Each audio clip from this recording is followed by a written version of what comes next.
Kami percaya gak ada yang bisa menjauhkan kami dari kasih-Mu Tuhan. Kasih-Mu selalu baru buat setiap kami. Selalu ada bagi setiap kami. Kadang kami pun yang gak sadar kami meninggalkan kasih-Mu Tuhan. Ampuni kami. Kami bersyukur kami punya Allah yang setia. Allah yang gak pernah meninggalkan kami. Terima kasih Tuhan. Terima kasih. Kami memasuki bulan yang baru. Semuanya juga karena penyertaan-Mu atas kami Tuhan. Kami sungguh bersyukur. Tuhan selalu baik buat setiap kami. Terima kasih Tuhan. Kami siapkan hati kami Tuhan. Untuk Kau berbicara buat setiap kami pribadi, lepas pribadi.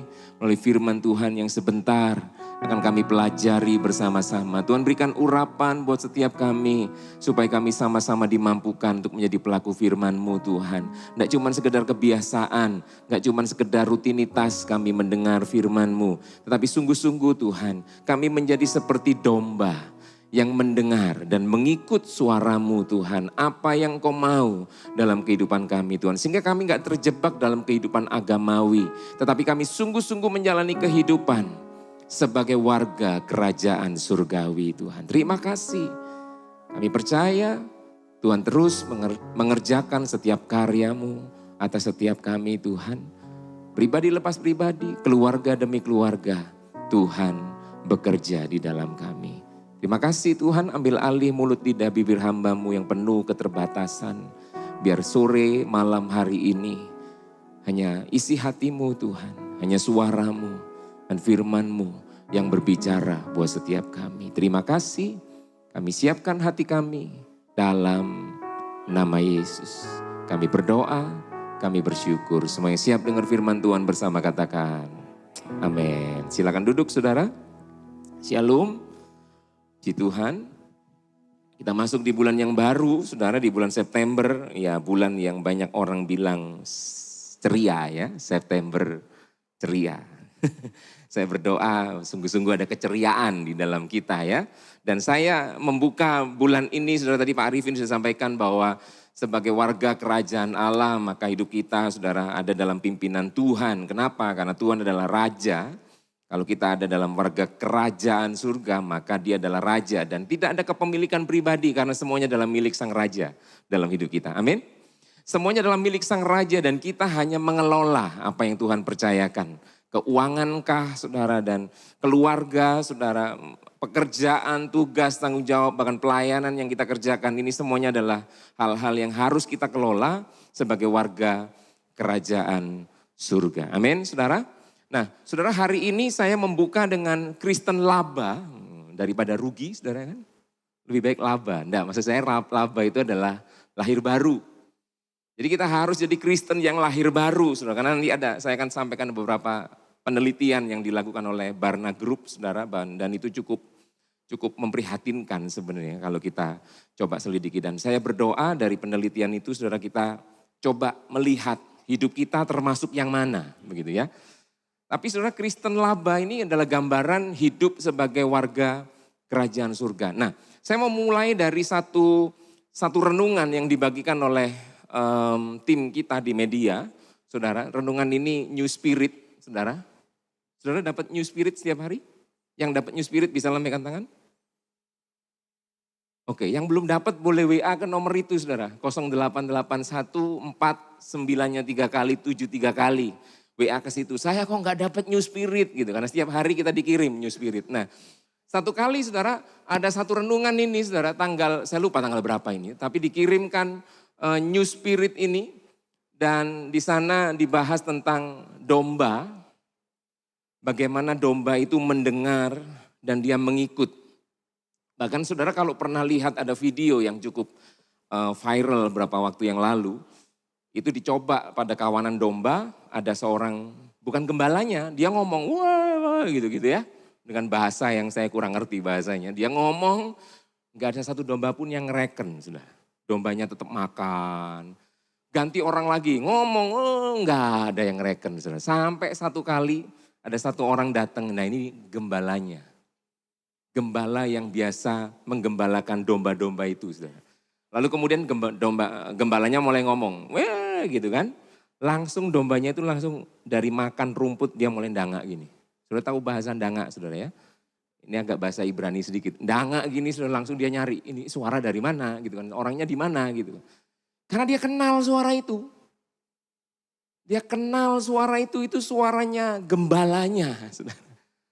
Dia ndanga gini langsung nyari. Dan orang yang sama ngomong lagi, saudara. Akhirnya mereka tinggalkan makanannya. Dan mereka mulai lari. Ternyata disuruh masuk kandang. Dan satu orang yang diturut oleh seekor gembala, oleh sekawanan domba itu adalah suara gembalanya. Dan memang kekuatan dari kekuatan dari domba itu adalah dia itu mengenal suara gembalanya, saudara. Dan itu kekuatan dari seekor domba, dari kawanan domba. Di sini kita semua yang domba Allah, katakan amin. Tuhan adalah gembala kita, amin. Karena itu kalau Tuhan berbicara, saudara, seharusnya kita juga mulai, bahasa Ibrani tadi apa? Ndanga. Lalu ngikut, amin. Ya kan? Domba itu mendengar dan ngikut itu. Saudara. Yohanes 10 ayat 27, waktu itu ayat yang dibahas di renungan itu. Domba-dombaku mendengarkan suaraku dan mereka mengikut aku. Dan aku memberikan hidup yang kekal kepada mereka. Dan mereka pasti tidak akan binasa sampai selama-lamanya. Seorang pun nggak akan merebut kembali mereka dari tanganku. Dan satu kalimat di sana, mari kita sadari bahwa yang sering kali membuat kita terlepas dari tangan Tuhan adalah ketika kita apa, saudara? Mengeraskan hati. Waktu kita mengeraskan hati, tidak mau mendengar dan mengikuti suaranya. Betul, saudara? Tuhan sudah ngomong, gembala sudah ngomong, kita yang mengeraskan hati. Makanya yang bisa mengendalikan hati itu para soundman di belakang. Saudara. Karena kalau ada yang terlalu keras akan dikecilkan sama mereka. Enggak ya. Karena mengeraskan hati. Kita yang terlalu mengeraskan hati. Kadung enak makan. Gembalanya sudah ngomong ya kan, Tuhan sudah ngomong, kita enggak nurut. Kita mengeraskan hati. Nah saudara, satu kali saya waktu dapat ini, saya barusan ketemu dengan salah satu teman kami di SMA dulu. Teman SMA, dia dari luar kota pas datang ke Surabaya, WA, akhirnya ketemulah kami. Saya pas di daerah timur waktu itu, di RCC, saya hari Kamis di RCC. Ketemulah kami, singkat cerita dan ngobrol begitu ya. Waktu ketemu dia langsung manggil saya Pak Gem. Gam gitu. Pak Gem gitu, enggak ada gamnya. Dia gem gitu kan. Langsung tak ceples saudara. Aku duduk gembalamu, saya bilang gitu. Wong kamu di luar kota. Loh, manggil gembala itu mesti tahu. Berarti kan suaranya mesti didengar, mesti diikuti. Saya ngomong gitu sama teman saya mbak guyonan saudara. Langsung saya ditraktir tahu petis. Ya Pak Gem loh, Pak Gem mana, tak ceples mana loh gitu-gitu ya. Guyonan kami saudara. Saudara tahu waktu kami makan, ngobrol, saudara, Tuhan sentuh hati saya mak selenting gitu. Saudara. Tiba-tiba Tuhan cuma ngomong gini, kamu sadar gak? Kadang-kadang kamu pun begitu. Kamu mengakui aku Tuhan Allahmu. Aku ini aku pribadi yang berkuasa. Ya tadi kita nyanyi gitu. Pribadi yang berkuasa. Pribadi yang kasihnya itu gak pernah lepas dari kita. Cuman ada berapa kali kamu mengakui aku Tuhan. Tapi hidupmu tidak mengakui kedaulatanku sebagai Tuhan. Saudara, mak selenting saudara. Kamu sok ngomong neng koncomu, gak usah gam-gem, oh, aku duduk gembalamu. Gitu kan saudara ya. Tapi Tuhan kayak sentuh hati saya untuk ngomong bahwa kadang-kadang kamu pun begitu. Nah saudara, di awal ini saya berdoa supaya kita semua, kalau kita akan belajar tentang yang namanya warga kerajaan surga. Saya berdoa ini tidak cuma sekedar status. Tidak cuma sekedar kita tahu posisi. Tapi saya berdoa kita tahu fungsinya kita. Kita tahu bagian yang memang kita harus kerjakan sebagai seorang warga kerajaan surga. Amin. Dan lalu kemudian saudara setelah ini saya ketemu dengan teman saya. Ada satu quote yang datang saudara dalam media sosial yang saya punya. Dia bilang begini, saudara. Dear God, please forgive me for worrying while knowing you will always make a way. Kamu gampang sekali ngomong aku ini Tuhan Allahmu. Cuman ya minggu lalu kita belajar ya. Ada kekhawatiran. Berapa lama khawatir saudara? Masih ingat minggu yang lalu? cukup sehari saja, ya kan? Tuhan Yesus ampuni aku karena masih suka khawatir. Padahal loh aku ini tahu, percaya Engkau selalu menyediakan jalan bagiku. Siapa percaya Tuhan selalu jaga hidup kita, menyediakan jalan keluar atas setiap permasalahan kita.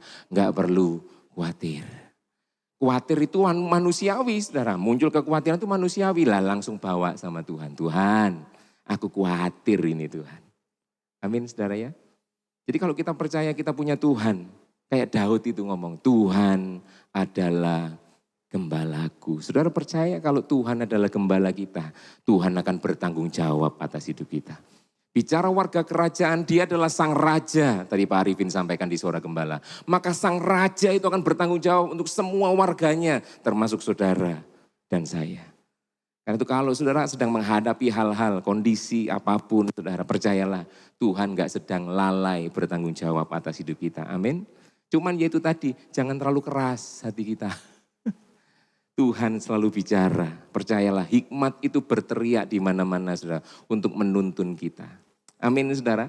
Ya kan? Nah karena itu saudara ayo kita sungguh-sungguh belajar menjadi seorang warga negara yang baik.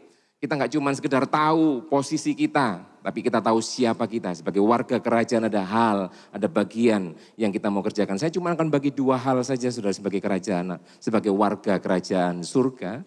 Kita berangkat dulu dari ayat ini, Filipi 3, 20-21. Karena kewargaan kita adalah di dalam surga dan dari situ juga kita menantikan, terjemahan yang lain bilang sangat merindukan Tuhan Yesus Kristus sebagai juru selamat yang akan mengubah tubuh kita yang hina ini sehingga serupa dengan tubuhnya yang mulia menurut kuasanya yang dapat menaklukkan. Saudara, kuasa Yesus yang dapat menaklukkan segala sesuatu kepada dirinya, menaklukkan segala sesuatu di bawah pemerintahannya. Karena kalau bicara kerajaan maka ada raja dan ada warganya. Dan perkataan sang raja itu adalah aturan, undang-undang yang harus diikuti. Kalau sampai enggak nurut sama perkataan raja atau undang-undang, hukumannya apa saudara? Kalau secara kerajaan, mati. Dan Tuhan pun bilang begitu, kamu enggak nurut, keluar dari jalan Tuhan, kita mati secara rohani. Iya kan? Hati kita nggak terjaga, mati kita, nggak terpancar kehidupan. Iya kan? Saudara, jadi kita menantikan dengan sangat rindu Tuhan Yesus, Sang Raja itu. Dan menurut kuasanya kita belajar bulan yang lalu. Tuhan sudah memberikan kita segala hal yang memampukan kita untuk hidup dalam kesalehan. Tuhan yang memampukan kita, bukan kekuatan kita sendiri. Kalau pakai kekuatan kita nggak bisa, saudara. Wong kita ini masih punya daging. Dan kita masih suka makan daging, saudara ya. Jadi nggak bisa. Bahasa Jerman angel, saudara. Angel kalau kita mau hidup sendiri, nggak bisa. Saudara. Karena itu ayatnya juga berkata bahwa menurut kuasanya ada kuasa. Kuasa Tuhan yang menyertai kita, itu yang memampukan kita untuk menaklukkan. Termasuk ego kita, termasuk hal-hal yang membuat kita keras hati kita, termasuk hal-hal yang membuat kita semau kita sendiri, termasuk hal-hal yang membuat kita mendengar secara telinga, tapi enggak mendengar secara hati. Saudara, semua bisa ditaklukkan di bawah pemerintahan Allah. Dan kita sebagai warga kerajaan surga, kita sebagai warga kerajaan, kita harus mengerti bahwa saudara, apa yang Tuhan mau, itu harus menjadi kehidupan kita. Yang setuju katakan amin. Ya, bukan tentang kita pengen apa, saudara? Karena kerajaan surga atau kerajaan Allah adalah sebuah sistem pemerintahan di mana Yesus itu jadi raja di dalamnya. Dan aplikasi akan pengertian ini dimulai dari mana? Pribadi lepas pribadi. Bagaimana kita harus mengizinkan Tuhan menjadi raja atas seluruh kehidupan kita. Sehingga apa? Apa yang kita pikirkan, apa yang kita katakan, apa yang kita putuskan, apa yang kita lakukan, setiap perbuatan kita itu mencerminkan sang raja yang sudah mengambil alih kehidupan kita. Amin. Itu hidup warga kerajaan surga, saudara. Harus mencerminkan sang rajanya. Kenapa? Sang raja bertanggung jawab. Sang raja ada dalam kehidupan kita. Sang raja mengambil alih kehidupan kita. Saudara. Nah, kata kuncinya adalah bagaimana kita punya perkataan, pikiran, tindakan, perbuatan yang selalu menyatakan pribadi Tuhan. Kata kuncinya ada di dalam bagaimana hati kita. Bagaimana hati kita? Coba tanya kiri kanan. Hatimu gimana? Hati-hati loh. Hatimu gimana? Saudara, gimana hati kita? Kenapa begitu saudara? Karena begini, ada ayat yang pertama, Markus 7 ayat 20-22, apa yang keluar dari seseorang itulah yang menajiskan. Jadi makanan gak menajiskan, makanan itu sesuatu yang masuk dalam hidup kita. Tapi yang menajiskan hidup seseorang adalah apa yang keluar. Sebab dari dalam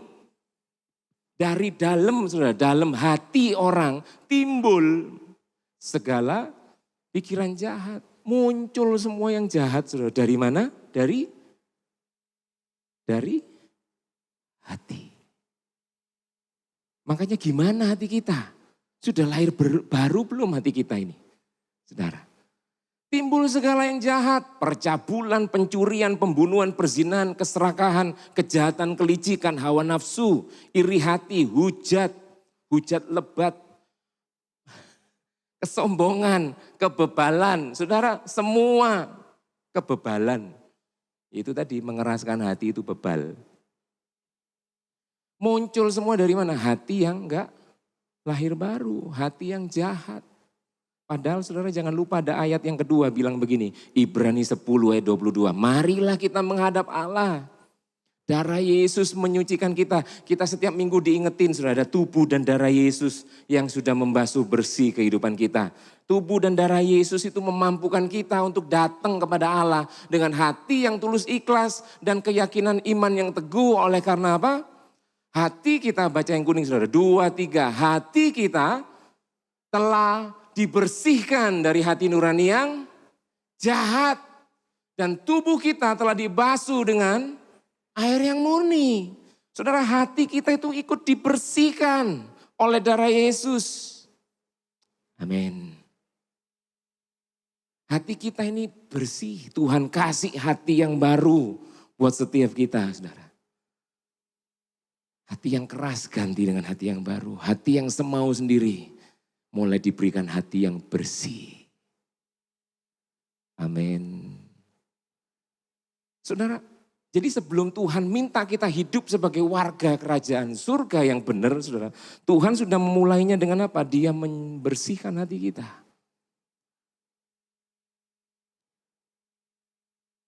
Sudah dibersihkan. Dan inilah sebenarnya kehidupan warga kerajaan surga. Yaitu hidup yang dituntun oleh hati yang bersih.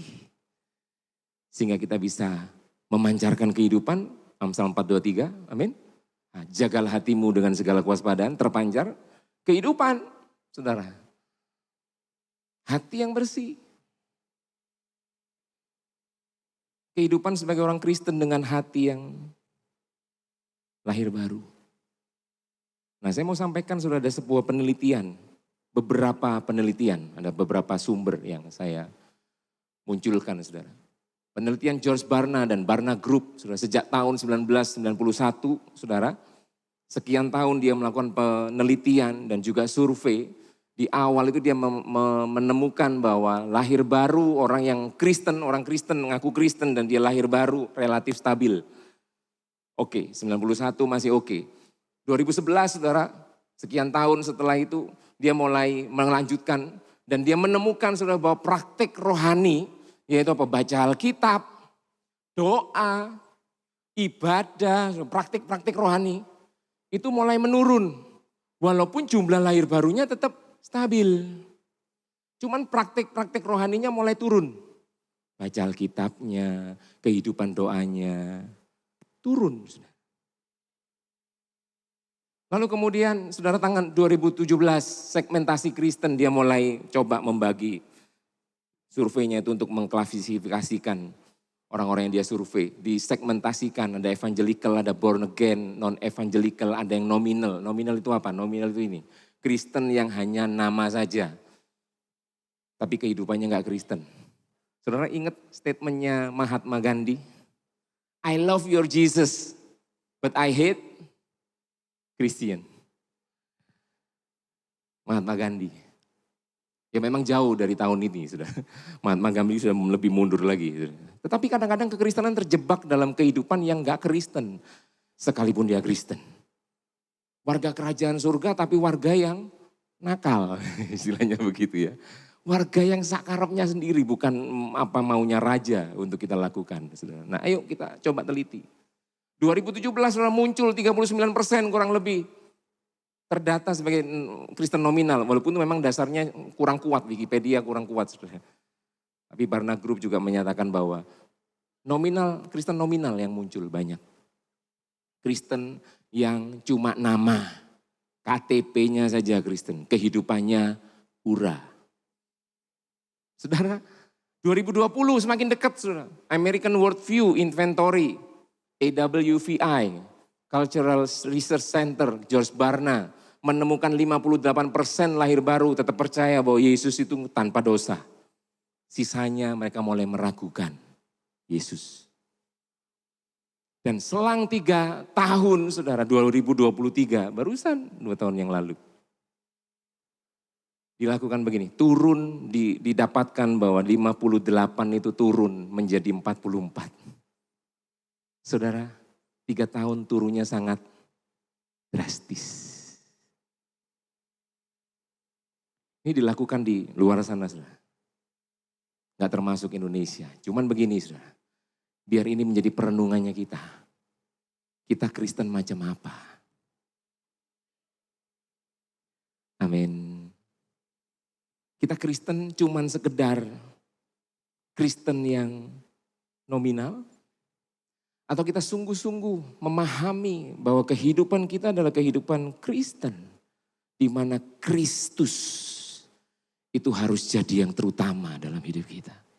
Amin. Di mana kita adalah domba yang ketika Sang Gembala Agung itu berbicara, kita mulai mendengar. Tidak cuma telinga kita mendengar, hati kita mendengar. Dan kita mulai ikut. Wong kekuatan domba itu, saudara. Jangan sampai kita cuma kelihatan kayak domba. Yang artinya kita bukan domba. Karena gembala sudah ngomong, saudara. Sang Gembala Agung berbicara melalui firman-Nya. Kita masih belum mau ngikut. Saudara, penurunan drastis 3 tahun menunjukkan ada melemahnya pemahaman doktrin dasar dalam kekristenan. Ibadah, rutinitas. Enggak ada sebuah kerinduan. Saudara. Bagaimana dengan kehidupan kekristenan kita? Apakah kita sungguh-sungguh hidup sebagai Kristen lahir baru, di mana Kristus memerintah dalam kehidupan kita, di mana Kristus mengambil alih hati kita, di mana hati kita dibersihkan oleh darah Kristus, di mana kita mulai berjalan di dalam tuntunan Tuhan. Saudara, kalau kita mau bicara tentang kehidupan sebagai warga kerajaan surga, mari kita hidup sebagai Kristen yang lahir baru, yang mau katakan amin. Amin saudara, lahir baru. Sehingga segala sesuatu bukan berarti waktu kita lahir baru maka semuanya akan mudah, enggak. Tetapi ketika kita lahir baru saudara, akan ada banyak hal yang kita alami. Kita mungkin akan mengalami hal yang sama dengan orang-orang yang gak lahir baru. Tapi saya percaya hati kita beda. Di tengah kita mengalami sesuatu yang sama, hati yang berbeda, sudah percaya ujung yang berbeda. Amin. Karena Tuhan selalu menjanjikan kemenangan bagi setiap kita yang hidup bersama dengan Dia, saudara, yang hidup dalam kehendak-Nya. Tadi ada pujian yang saya catat liriknya, saudara. Salah satunya itu ngomong bahwa janjinya lah kemenangan. Amin. Tuhan tuh menjanjikan kita kemenangan, saudara. Bahkan kita ini disebut lebih dari pemenang, saudara. Kita ini orang-orang menang. Kenapa kita nggak menang? Coba kita akan selidiki. Ada 2 hal. Ada 2 hal yang saya mau bagikan, saudara, sore hari ini. 2 hal supaya kita bisa sungguh-sungguh menjadi warga kerajaan surga yang baik dan benar, hidup sebagai Kristen lahir baru, hidup dengan hati yang bersih, sebab Sang Raja sudah memerintah dalam kehidupan kita. Ayo kita jadi warga kerajaan surga yang baik dan benar, hidup Kristen lahir baru, hati yang bersih. Karena apa? Sang Raja hidup di dalam hati kita, yang mau katakan amin. Dua hal saja saudara secara singkat. Yang pertama saudara, kehendak bebas kita. Karena setiap manusia di sini yang manusia, katakan amin. Amin. Semua manusia punya yang namanya ini, kehendak bebas. Saudara berhak, saudara punya itu saudara. Memilih pilihan sendiri. Saudara punya kehendak bebas dalam hidup saudara. Cuman begini, yang pertama adalah kehendak bebasmu itu mesti, kehendak bebas yang kita punya, itu mesti diarahkan kepada apa yang menjadi tujuan Allah buat kita. Hidup mengenal Dia. Semakin mengenal Dia. Semakin mengenal Dia saudara. Hari ke sehari. Apapun kita bisa alami. Tapi hidup kita harus semakin mengenal Dia. Karena kehendak bebas kita hanya akan mengarahkan kita kepada dua kutub. Dua ujung kehidupan kita saudara. Yang pertama adalah kehidupan yang semakin mengenal Kristus. Atau kehidupan yang semakin menolak. Dan semakin menjauh dari Kristus. Ya kan? Hidup ini pilihan dan pilihan cuma ada dua. Antara sesuatu yang akan membawa kita semakin mengenal Kristus. Berakar kuat dalam Kristus. Atau justru sebaliknya. Kita semakin kuat dalam penolakan. Dan hidup yang semakin jauh dari Tuhan. Manifestasi nyata dari kehendak bebas itu adalah terlihat dari bagaimana cara kita merespon. Terhadap apa yang terjadi dalam perjalanan hidup kita. Dan respon kita itu sedang menunjukkan kondisi hati kita. Sampai sini bisa ikuti saya, katakan amin. Cara kita merespon segala sesuatu itu menunjukkan siapa yang menguasai hati kita.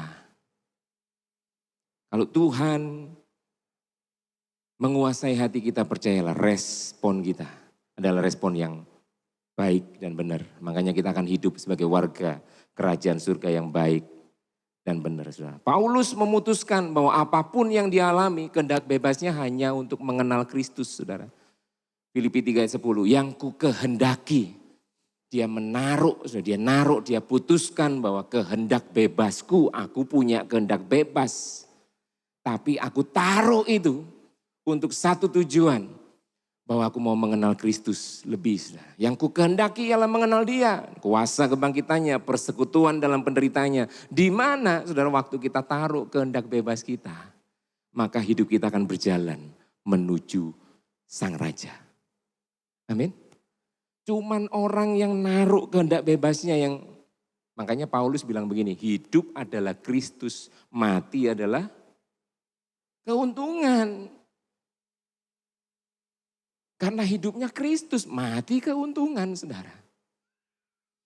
Tapi kalau buat orang yang gak hidup bersama Kristus, mati ketakutan. Gak ngerti habis mati ini kemana, begitu ya. Yang pasti yang masih hidup, saudara, ketika ada yang meninggal, yang masih hidup pasti ke Pak Matius atau Bu Lip.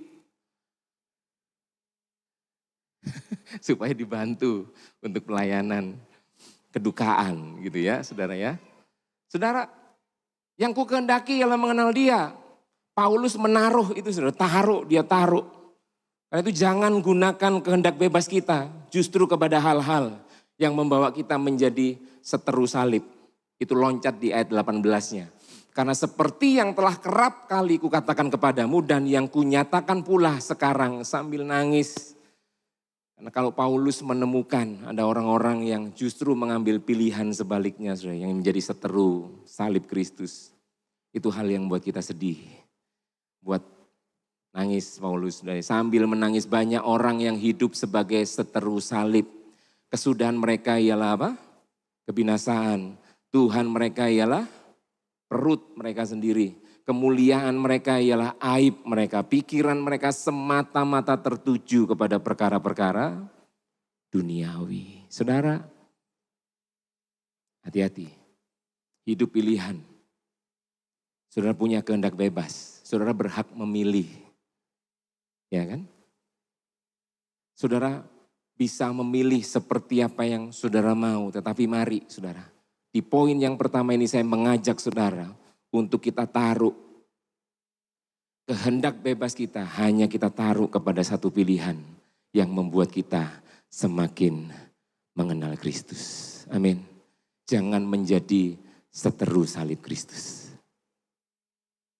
Itu gaya hidup orang kerajaan, warga kerajaan surga. Saya percaya hidupnya akan semakin dibawa kepada Kristus. Semakin dibawa pada keserupaan dengan Kristus. Apapun boleh terjadi, justru melalui apapun itu, kita akan semakin mengenal Kristus dan menyatakan pribadi Kristus dalam kehidupan kita. Yang kedua, saudara, gaya hidup kasih itu harus dimulai dari rumah. Nah, ini beberapa yang ikut morning prayer kemarin saya sempat sharingkan ini, saudara. Gaya hidup kasih itu harus dimulai dari rumah, dimulai dari keluarga, ya, dimulai dari satu institusi terkecil yang diinisiasi oleh Tuhan, saudara. Setiap kali konseling pernikahan pasti disampaikan itu bahwa keluarga, pernikahan itu adalah inisiasinya Tuhan. Kenapa? Yang bisa membuat hati laki-laki bisa ketemu dengan hati perempuan gitu ya. Tiba-tiba klik, ada chemistry dan setuju untuk bersepakat membangun. Saudara, kondisi hati Yesus yang menentukan itu. Ya kan? Nah, menginisiasi karena pada awalnya juga Adam dan Hawa itu Tuhan sendiri yang mengatur kehidupan mereka. Pernikahan diinisiasi. Satu institusi terkecil itu di mana kita semua pasti ada di situ, saudara, ya kan? Kita lahir bersama dengan orang tua yang kita nggak bisa milih. Kita nggak bisa milih, nggak ada dikasih pilihan mau orang tua yang apa, kerja apa orang tuanya, umurnya berapa, warna rambutnya apa, nggak ada pilihan itu. Kita langsung diberikan keluarga dan itu semuanya bicara tentang something yang divine, sesuatu yang ilahi, Allah yang mengaturnya semuanya itu. Nah, gaya hidup kasih itu harus dimulai dari rumah atau keluarga kita. Jangan lupa bahwa kita diciptakan, setiap manusia, di sini yang manusia katakan amin. Manusia diciptakan dalam kekitaannya Allah loh. Dalam kekitaannya Allah. Maksudnya kitanya Allah itu apa? Ada Allah Bapa, Allah Anak, Allah Roh Kudus. Dan tiga pribadi ini hidup dalam kasih yang sejati. Dan kita diciptakan baiklah kita. Nah, dalam kekitaannya Allah itu kita diciptakan. Sehingga di dalamnya ada kasih, ada keharmonisan. Makanya ketika Adam diciptakan Tuhan bilang begini, semuanya baik. Hari pertama, hari kedua, hari ke-6 baik, semuanya baik. Baru gak baik ketika apa? Tuhan menemukan gak baik kalau manusia seorang diri saja. Gak baik ini, baru gak baik ini. Lalu kemudian dibuat Adam tidur dan diciptakannya lah Hawa. Dan kemudian mereka hidup dalam pernikahan yang diberkati. Nah, gaya hidup kasih itu harus dimulai dari situ. Dari rumah, saudara. Dari tempat kita tinggal. Nah, saudara, Ulangan 6 ayat 1 sampai, saya lupa antara 6 atau 7. Tapi kita akan coba baca ini, saudara. Ulangan 6, saudara, ini adalah sebuah perintah yang Tuhan berikan secara langsung melalui Musa. Tidak secara langsung kepada bangsa Israel.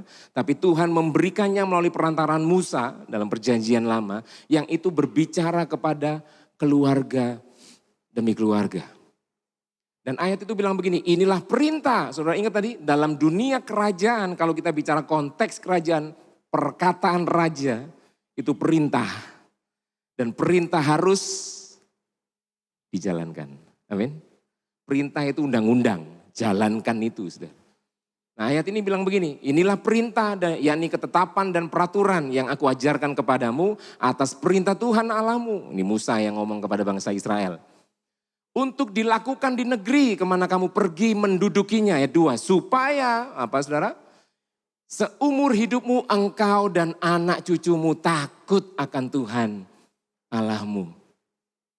Ya, kemarin waktu morning prayer saya singgung ya Pak Matius, Bu Li, Pak Andrian, Bu Lili, anak, cucu, mantu, besan, semuanya saudara takut akan Tuhan. Weh, saudara ya. Siapa yang kepingin hidupnya, keluarganya seperti itu. Dimulai dari mana? Taat perintahnya Tuhan. Amin. Saya juga mau, saudara. Makanya taat perintah ini saudara. Supaya seumur hidupmu engkau, saudara dan keturunan saudara, anak cucumu takut akan Tuhan. Dan berpegang pada segala ketetapan dan perintah-perintahnya yang kusampaikan kepadamu. Dan supaya lanjut umurmu, umur panjang. Ya kan?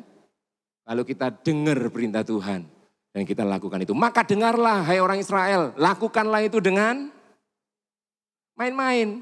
Enggak, setia. Terus menerus apapun keadaan kita, lakukanlah itu. Mana perintahnya? Belum, sabar dulu. Sabar, ini masih dikasih preambul. Pembukaan dulu ini saudara. Supaya lanjut umur lah, lakukanlah itu dengan setia. Supaya apa? Baik keadaanmu. Saudara, kalau kita sedang gak baik-baik saja, it's okay to be not okay. Tapi kalau kita gak sedang baik-baik saja, mungkin rumah tangga sedang gak baik-baik. Kalau rumah tetangga, ya biarin itu urusannya tetangga ya. Tapi kalau rumah tangga kita sedang gak baik-baik, saudara, coba mundur sedikit. Jangan-jangan kita gak melakukan perintahnya. Karena kalau kita melakukan perintahnya, saudara, sederhana. Keadaanmu akan baik. Amin. Supaya baik keadaanmu dan supaya kamu menjadi sangat banyak. Loh Pak, anakku lak wakeh Pak. Ini bukan bicara tentang itu. Zaman itu orang Israel itu memang harus banyak. Karena mereka ini bangsa budak. Jumlah yang besar itu akan membuat mereka disegani. Memang harus akeh zaman itu saudara. Tetapi itu artinya apa? Seperti yang dijanjikan Tuhan. Artinya begini saudara. Semua yang dijanjikan Tuhan dalam kehidupan kita, percayalah begini, terjadi dalam hidup kita. Amin. Saudara punya janji apa? Saudara pegang janji apa dalam keluarga saudara? Yang Tuhan pernah berikan dalam hidup saudara. Janji Tuhan, ya dan amin. Tuhan akan berikan itu. Tuhan akan buat kita mengalaminya dalam hidup kita. Amin. Jadi seperti yang Tuhan janjikan, Allah nenek moyangmu kepadamu di suatu negeri yang berlimpah-limpah susu dan madunya. Wih saudara. Ayo. Gaya hidup yang kedua. Tadi yang pertama gaya hidup kerajaan Allah adalah dipimpin sama hati.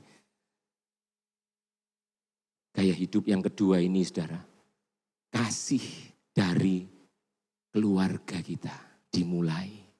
Lakukan perintahnya. Apa itu perintahnya? Ini ayat yang kelima. Kasihilah Tuhan Allahmu dengan segenap hatimu dan dengan segenap jiwamu dan dengan segenap kekuatanmu. Ayat 6, apa yang kuperintahkan kepadamu pada hari ini. Saudara perhatikan bahwa semuanya adalah bicara tentang mu itu. Dengan segenap hatimu, kalau saya ngomong sama Pak Robert di depan, kasihlah Tuhan Allahmu, maka mu-nya itu merefer atau mengacu kepada siapa saudara? Pak Robert, setuju? Jadi itu harus dimulai dari diri sendiri. Mulai dari diri kita sendiri dulu, jangan kita nuntut. Dalam keluarga ada pasangan suami istri, suami gak perlu nuntut istri, Tri. Mesti itu loh Tri. Istri gak perlu nuntut suami, Mi, mesti itu loh Mi. Enggak perlu, harus mulai dari diri sendiri. Makanya cek, kita sedang melakukan itu enggak. Kasihilah Tuhan Allahmu dengan segenap hatimu dan dengan segenap jiwamu, segenap kekuatanmu. Yang kuperintahkan kepadamu hari ini, haruslah engkau perhatikan. Tidak berhenti sampai situ. Haruslah engkau mengajarkan kepada anak-anakmu apa? Berulang-ulang. Saudara, Alkitab sudah kasih tahu ini loh. Jadi yang kita harus perjuangkan yang menjadi prioritas dalam kehidupan kita itu adalah keluarga, saudara. Nah maaf ada banyak orang kebalik. Saya waktu mendapatkan ini sebenarnya oleh-oleh dari KLC kemarin ini kan. Pak Peter Tanci menyampaikannya. Saya waktu mendengarkan itu saudara. Ada banyak orang kebalik. Dia membangun karir. Baik itu dalam pelayanan. Baik itu dalam pekerjaan. Wah kalau karirnya lagi naik. Keluarga esok ditinggal saudara. Kualik. Yang harusnya kita perjuangkan itu, loh, wong awal mula kita kerja itu loh, kita kerja buat apa, saudara? Kami berdua kalau lagi ngobrol kita ini loh kerja, kepala di kaki, kaki di kepala. Bahasanya kami itu kayak gitu, saudara. Wong kita berangkat peteng, pulang peteng zaman waktu kami masih rumah di Triorejo, di Gresik sana, saudara. Istri saya kerja di tengah kota, saya di Wiyung sini, kantor saya di lantai 2 situ. Saudara bayangkan pagi dari Triorejo ke tengah kota ke Wiyung. Pulangnya tengah kota lagi, terus baru balik di Rejo. Itu lek ono doa malam. Lek ono doa malam budal mana nang menora, belum di sini menora, di sono. Kadang kita nggak pulang, saudara, mandi di mobil. Enggak bisa mandi di mobil, saudara. Saudara, kami tempuh itu, saudara. Kita berdua ngomong, kita ini kerja tangan di kaki, kaki di tangan, apalah pokoknya segala cara kita lakukan. Tujuannya lo buat apa? Keluarga. Kami berdua menyadari ini loh, Tuhan tuh kasih kita titipan. 2 anak yang ada dalam kehidupan kita, ya buat mereka. Buat saya sendiri, saya bekerja, saya melayani. Buat istri saya. Istri saya melakukan hal yang sama, buat siapa? Buat saya. Karena tujuannya itu siapa? Keluarga. Jangan kebalik, saudara. Justru banyak orang, wah karir di luar menanjak, waduh, keluarganya ditinggal. Keliru, saudara. Haruslah engkau mengajarkannya, membicarakannya. Jadikan gaya hidup, ini maksudnya gaya hidup. Membicarakannya apabila engkau duduk di rumahmu. Apabila engkau sedang dalam perjalanan. Apabila engkau berbaring, apabila engkau bangun. Bicarakan. Apa itu? Kasihilah Tuhan Allahmu segenap hati, segenap kekuatan, segenap jiwa. Itu yang harus terus menerus kita bangun di rumah. Percayalah begini saudara, waktu kita bangun itu di rumah, kita keluar rumah saudara. Kita akan jadi berkat. Amin. Karena rumah support kita saudara. Jadi ada keteladanan di rumah karena dimulai dari mana? Dari diri sendiri. Kalau kita ngajar anak-anak berulang-ulang, saudara, dan kita nggak pernah menunjukkan keteladanan, gak nyampe, ya kan? Gak nyampe. Saya, ketika saya tahu saya salah di depan anak-anak saya, Owen sama Liam, kalau saya ngerti bahwa saya salah ini, saya nggak segan-segan untuk datangi mereka, saya minta maaf sama mereka. Kenapa? Keteladanan. Jadi saudara, kita lakukan itu gaya hidup kasih. Itu harus lahir, harus dibangun di dalam keluarga demi keluarga. Saya bersyukur Rock ini punya nilai atau keteladanan keluarga yang luar biasa ya. Dari Pak Andrian, Pak Arifin, Bu Li, Pak Matius di sini, Pak Daniel. Kita punya teladan keluarga itu yang sangat diberkati, sangat luar biasa. Saya berdoa itu semuanya terjadi buat setiap kita, amin. Tapi ayo keluarga jadi prioritas dalam kehidupan kita. Saudara. Bangun kasih, gaya hidup kasih. Mulai dari mana? Diri sendiri. Lalu kasih diaplikasikan di mana? Sama pasangan. Hadiah terbaik buat anak-anak adalah ketika suami menunjukkan dia sangat mengasihi istrinya. Yang setuju katakan amin. Amin. Nah, saudara perhatikan segenap hati, segenap itu. Kemarin Pak Peter Tanci, salah satu pembicara di KLC, dia kasih contoh sederhana, saudara. Bagus sekali. Ibu-ibu waktu itu disuruh berdiri. Enggak, sekarang saya enggak nyuruh ibu-ibu berdiri, enggak usah. Ibu-ibu disuruh berdiri. Lalu kemudian Pak Peter Tancinya ngomong gini, ibu-ibu hari ini yang sudah menikah. Hari itu ketika ibu-ibu dalam tanda kutip dilamar sama bapak-bapaknya, sama suaminya, masih bukan sama bapaknya, sama suaminya, dilamar sama suaminya. Gimana bapak ibu kalau ibu-ibu kalau misalnya suami itu ngomongnya gini, aku mau menikahi kamu, kamu mau enggak menikah sama aku? 99% cintaku ini tak berikan sama kamu.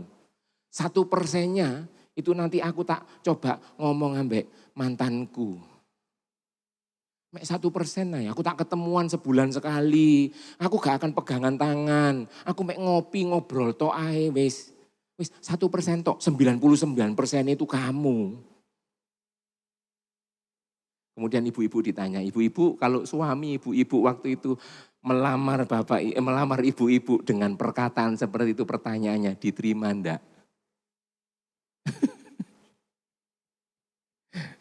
Nehi, saudara ya. Masih omek 1% loh, perbandingannya loh 99 dan 1%. Terus waktu kemarin disampaikan itu, saudara, saya merenungkan, ada banyak kita itu. Dalam tanda kutip, sadar enggak saudara? Kita menyelingkuhi Tuhan.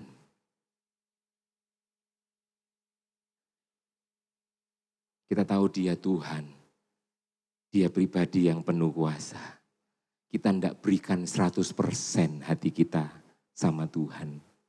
Karena kadang 5% sama yang keras-keras tadi itu. Sama jengkel, sama jengkol, sama pahit, sama kecewa, sama mungkin pride, sama kebanggaan kita. Makanya Paulus itu sebelum nulis ayat tema kita bulan ini, saudara baca di atas-atasnya itu. Segala sesuatu itu malahan kuanggap rugi, kuanggap sampah. Karena apa? Pengenalanku kepada Kristus. Saudara Paulus sampai, karena dia tidak mau ada 1, 2%, 3% dalam hatinya selain dia mau mengasihi Kristus. Iya Pak, ya saudara. Mari kita renungkan ini. Bangun gaya hidup kasih dimulai dari mana? Keluarga. Saya kutip statement dari Pak Reverend Peter Tanci, pembicara KLC kemarin. Tidak ada kesuksesan di luar rumah yang bisa menggantikan kesuksesan di dalam rumah. Makanya yang kita harus fokus bangun, kerahkan seluruh tenaga kita. Yaitu dalam keluarga kita, saudara. Amin. Pasangan suami istri bangun itu. Dengan anak-anak, kalau memang sudah dikaruniai anak, bangun itu saudara. Itu hal yang penting, itu jadi gaya hidup kerajaan, warga kerajaan surga. Dan itu harus kita lakukan dalam kehidupan kita. Amin. Saya undang worship leader pemain musik, bisa ke depan, kita akan selesai. Saudara pakai kehendak bebas kita untuk semakin mengenal Tuhan. Maaf, T-nya kecil, harusnya besar ya, saya salah ketik. Semakin mengenal Tuhan dan bangun gaya hidup kasih di dalam keluarga kita. Bangun hidup kasih dalam keluargamu, saudara, dalam keluarga kita. Dan saudara jangan lupa bahwa hukum yang terutama dan yang utama, artinya kasihilah Tuhan Allahmu dengan segenap hati, segenap jiwa, segenap kekuatanmu itu, saudara, disempurnakan oleh kedatangan Yesus di perjanjian baru. Tadi kan ulangan 6 ya. Jadi zaman waktu dulu bangsa Israel sudah ada ulangan. Ulangan. Tapi waktu Yesus datang sudah dipersempurnakan. Hukum kasih itu dengan ada yang kedua. Kasihlah Tuhan Allahmu dengan segenap hati, segenap jiwa, segenap kekuatan. Dan yang kedua yang sama dengan itu adalah apa? Kasihilah sesamamu, manusia seperti dirimu sendiri. Saudara pahami kata-kata ini. Bahwa 1 dan 2 bukan berarti 2 tidak lebih penting dari yang 1. Enggak, karena Alkitab berkata begini. 1 ini yang terutama dan yang kedua yang sama dengan itu. Saudara secara standar itu sama. Makanya ada ayat yang bilang begini, kalau kita ngomong, aku mengasihi Tuhan, tapi aku benci sesamaku. Alkitab bilang apa? Dia adalah seorang pendusta.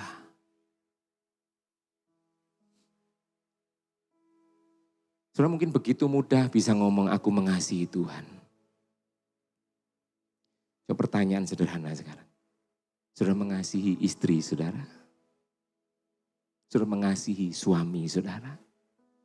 Saudara mengasihi anak-anak saudara dengan standar kasih yang sama. Yaitu apa? Seperti yang Yesus sudah lakukan buat kita. Yesus menyatakan kasihnya buat kita itu loh. Sampai mati di atas kayu salib. Saudara, dia berikan yang terbaik buat kita. Amin. Pertanyaannya sederhana. Para suami, apa kita sudah mengasihi istri kita sampai kita menyerahkan nyawa kita? Itu bukan berarti kita harus mati, enggak. Tapi yang mati itu ego. Yang mati itu merasa diri paling benar, mati, mesti mati. Merasa diri enggak butuh istri, mati, mesti mati. Amin. Para istri, sudahkah kita mengasihi suami kita? Seperti Kristus sudah mengasihi para istri. Saudara, gaya hidup ini, ketika ini kita bawa, kita lakukan sebagai warga kerajaan surga. Saya mau kasih tahu. Saudara gak perlu khawatir, saudara menjadi Kristen nominal.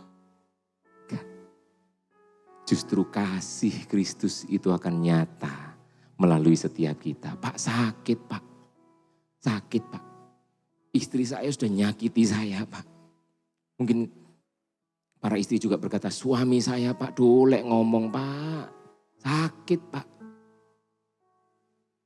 Di dalam apapun yang kita alami, saudara. Yesus loh sudah mati buat kita. Amin. Jadi sebelum Yesus kasih perintah untuk kita saling mengasihi, dia sudah lebih dulu mati buat kita. Karena itu jangan lihat apa yang orang lakukan kepada kita. Lihat apa yang Kristus sudah lakukan bagi kita. Maka itu akan memampukan kita. Ingat tadi kuasanya yang menaklukkan segala sesuatu ada dalam pemerintahannya. Hanya butuh satu konfirmasi kita. Konfirmasi dari kita adalah gini, saya mau Tuhan. Tuhan cuma cari orang-orang yang mau dalam hatinya. Karena mampu itu urusannya Tuhan. Tuhan yang memberikan kuasa, yang memampukan kita. Amin. Saya undang seluruh warga kerajaan surga untuk bangkit berdiri. Ya kita ambil waktu sebentar untuk kita merenungkan. Apakah kita sudah sungguh-sungguh hidup sebagai warga kerajaan surga? Atau kita cuma sekedar tahu saja, aku tahu kok. Orang Kristen itu warganya ada dua, Indonesia dan surga. Aku tahu kok, kita cuma sekedar tahu saja. Atau kita mulai menyadari bahwa kita harus menghidupinya dalam hidup kita. Kalau kita menghidupinya, saudara, mari kita mulai dari rumah kita masing-masing. Kalau sudah datang suami istri, gandeng istri saudara. Peluk istri saudara, rangkul istri saudara. Dan coba nanya satu hal. Menurutmu aku mengasihi kamu enggak? Kalau sudah tanya, gantian nanya. Menurutmu aku sudah mengasihi kamu belum? Haleluya. Saudara ingat enggak? Ketika kita menikah, hubungan antara suami dengan istri itu loh. Tuhan itu sampai dalam tanda kutip merelakan hubungan suami istri itu menjadi etalase hubungannya Kristus dengan jemaatnya. Coba saudara. Saking luar biasanya pernikahan kita. Saking luar biasanya keluarga kita. Karena itu begini, saudara harus siap mati-matian untuk keluarga kita. Amin. Kenapa begitu? Yesus sudah mati lebih dulu buat kita. Yesus sudah mati lebih dulu buat kita. Buat saudara, bahkan sebelum saudara bertobat, mengenal Yesus, menyatakan aku mau hidup buat Tuhan. Sebelum itu terjadi, dia sudah mati buat kita semua. Amin, saudara. Dan biarkan kasih-Nya yang memampukan kita untuk kita terus hidup dalam kasih-Nya. Membawa gaya hidup kasih itu terjadi di rumah tangga kita masing-masing.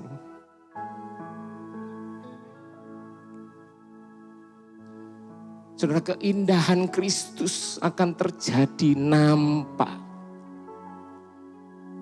Itu kalau dalam satu keluarga sungguh-sungguh hidup di dalam kasih. Amin. Tutup mata sebentar, kita naikkan pujian.